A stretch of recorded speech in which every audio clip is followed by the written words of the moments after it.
যে মানুষ কারো স্বামী কিংবা স্ত্রী হবার পরও তোমার সাথে সম্পর্কে জড়িয়েছে, তুমি কি ভাবছো সে তোমাকে সত্যি ভালোবাসে?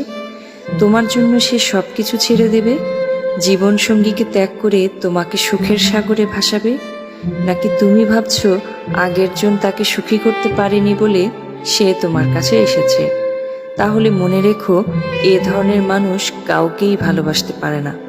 কাউকে সুখী করার মতো কোনো সামর্থ্যই এদের নেই, শুধুমাত্র প্রতারণা করা ছাড়া। যে নারী কিংবা পুরুষ তার নিজের সংসার নষ্ট করতে পারে এক পৃথিবী সমান স্বপ্ন দেখিয়ে, যার সাথে দাম্পত্য জীবন শুরু করেছিল তাকে ঠকাতে পারে, যার সাথে দিনের পর দিন ঘনিষ্ঠ হওয়ার পরেও তার প্রতি ভালোবাসা অনুভব করতে পারে না, কিংবা শুধুমাত্র তার হয়ে পুরো একটা জীবন কাটিয়ে দিতে পারে না, সে মানুষ তোমাকে ভালোবাসবে না। হ্যাঁ, এটাই সত্যি। তুমি তার কাছে টাইম পাস, নেশা কেটে গেলে তোমাকেও সে ছুঁড়ে ফেলে দিবে। তুমি প্রথম জনের চেয়েও বেশি কষ্ট পাবে, কারণ তুমি চাইলেও কাউকে কিছু বলতে পারবে না। একসময় এই প্রেমকেই তোমার নিজের কাছেই পাপ কাজ বলে মনে হবে, আর এটার প্রায়শ্চিত্ত করার সুযোগও তুমি পাবে না।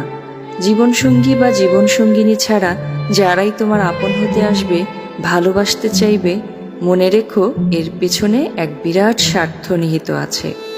একমাত্র স্বামী বা স্ত্রী ছাড়া তৃতীয় কেউ স্বার্থ ছাড়া কাছে আসবে না। পৃথিবীতে সবচেয়ে সুন্দর জিনিস হলো সংসার।